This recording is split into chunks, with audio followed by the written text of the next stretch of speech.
I regard the work of motivation the most important work in the history of man.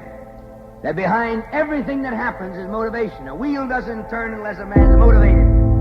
A guy doesn't go to the top in sports unless he's motivated. A scientist doesn't study or do research unless he's motivated. I want to get to you tonight. I want to motivate you. There's no selling without motivation. This whole thing won't turn and keep going unless there are key people motivated, keeping this thing going. I agree with Edison when he said genius is 1% inspiration, it is 99% perspiration. How America needs this language today, the language of effort, work.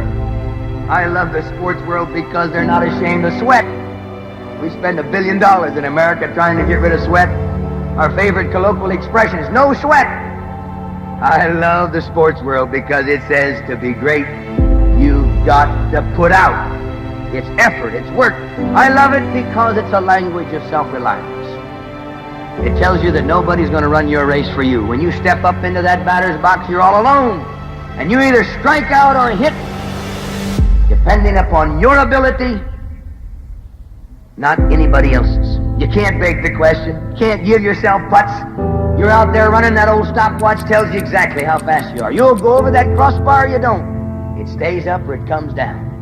You can measure yourself by reality, by objectivity. You've got to look yourself right in the eye. But it tells you this, you aren't great in sport unless you yourself do it. Here again, America needs to hear this language. We live in a time when people think somebody else can live our lives for us, think for us, emote for us. The sports world tells you this, you alone run that race, you alone are in that ball game. You alone must do your job. It all depends on you. That's the language of American individualism. And that's why I think the sports world speaks this language almost better than any other institution today. I love the sports world too because it talks about teamwork. It says you've got to work, block, and tackle with the other guy. And if you want to be a champion, you've got to analyze yourself. You've got to recognize your weakness.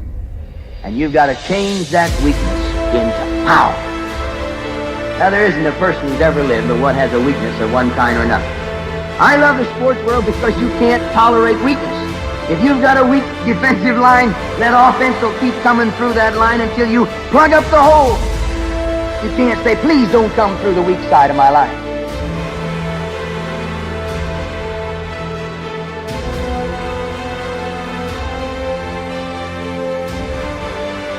Sports world does not tolerate weakness. If you're not going over that crossbar, you don't blame the wind or someone else. You build your arms up. You change your weakness into power. What can you people in front of me do with your super average ability?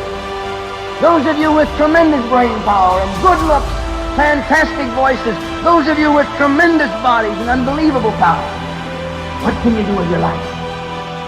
Don't give in to weakness.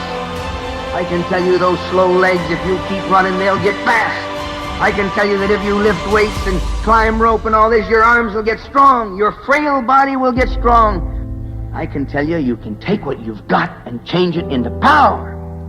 Archie Moore told me this in San Diego. He said, Bob, from that opening bell till the end of the fight, that guy would just keep coming.